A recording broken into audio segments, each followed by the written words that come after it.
Welcome to Prabhava's kitchen. Friends, இன்றைக்கி மசாலா பட்டாணி செய்ய போகிறோம். சாதாரணமாக ஈவினிங்கில் ஸ்நாக்ஸுக்கு பதிலாக இந்த மாதிரி மசாலா பட்டாணி செஞ்சு சாப்பிட்றது ரொம்ப ஹெல்த்தியானது. இப்போ இதுக்கு ஒரு கப் அளவு வெள்ளை பட்டாணி எடுத்து ஒரு கிண்ணத்தில் போட்டு ஃபஸ்ட்டு தண்ணி ஊற்றி வாஷ் பண்ணிவிட்டு திரும்பவும் தண்ணி ஊற்றி ஒரு 5-6 மணி நேரத்துக்கு ஊற வச்சுக்கலாம். நம்ம ஈவினிங் செய்கிற மாதிரி இருந்ததுன்னா காலையிலே ஊற வச்சிடலாம். இப்போ இது நல்லா ஊறிடுச்சு.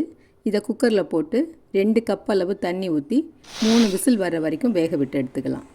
இது வேகிற நேரத்தில் நம்ம மசாலா ரெடி பண்ணிக்கலாம். அதுக்கு ஒரு மிக்ஸி கப்பில் ஒரு பெரிய வெங்காயம் கட் பண்ணினது, 4 பல்லு பூண்டு, ஒரு சின்ன துண்டு இஞ்சி, ஒரு பெரிய தக்காளி கட் பண்ணது, இது எல்லாத்தையும் சேர்த்து அரைச்சி எடுத்துக்கலாம்.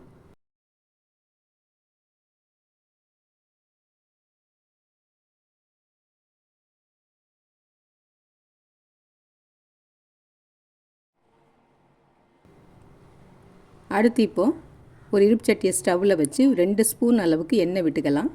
இந்த எண்ணெயில் நம்ம அரைச்ச மசாலாவை சேர்த்து பச்சை வாடை போக வதக்கிக்கலாம்.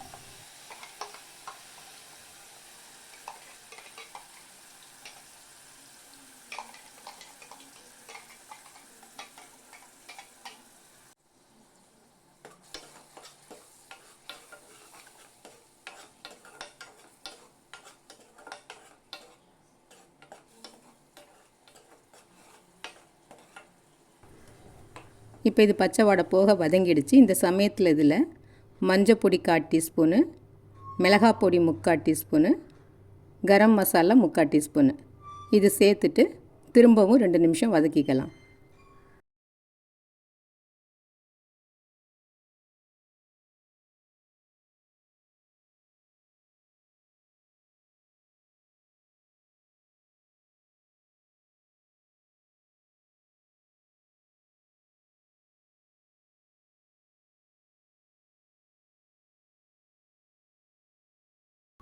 இப்போ இந்த மசாலா நல்லா வதங்கிடுச்சு.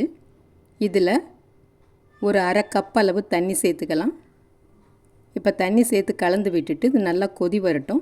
அதுக்கப்புறமா நம்ம வெந்த பட்டாணியை சேர்த்துக்கலாம்.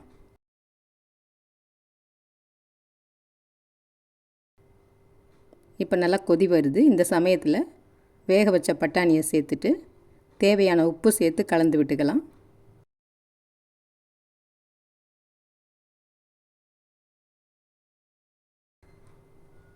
இப்போ இந்த தண்ணி நல்லா சுண்டி மசாலா நல்லா திக்காக பட்டாணியோட ஒன்றா சேர்ந்து வரட்டும். அது வரைக்கும் இது மீடியம் ஃப்ளேமில் எப்படியே இருக்கட்டும். அப்பப்போ கிளறி விட்டுக்கலாம்.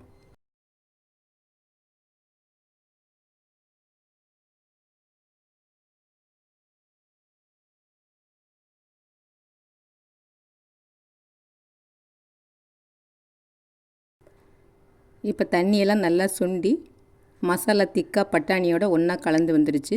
இந்த சமயத்தில் ஸ்டவ்வை ஆஃப் பண்ணிவிட்டு இதில் பொடியாக கட் பண்ணின வெங்காயம், கொத்தமல்லி தழையை தூவிக்கலாம்.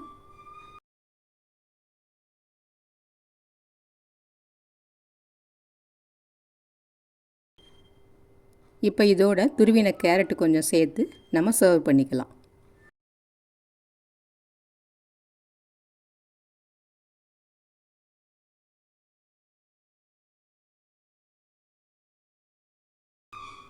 இப்போ பாருங்கள், டேஸ்டியான ஹெல்த்தியான மசாலா பட்டாணி ரெடி ஆகிடுச்சு.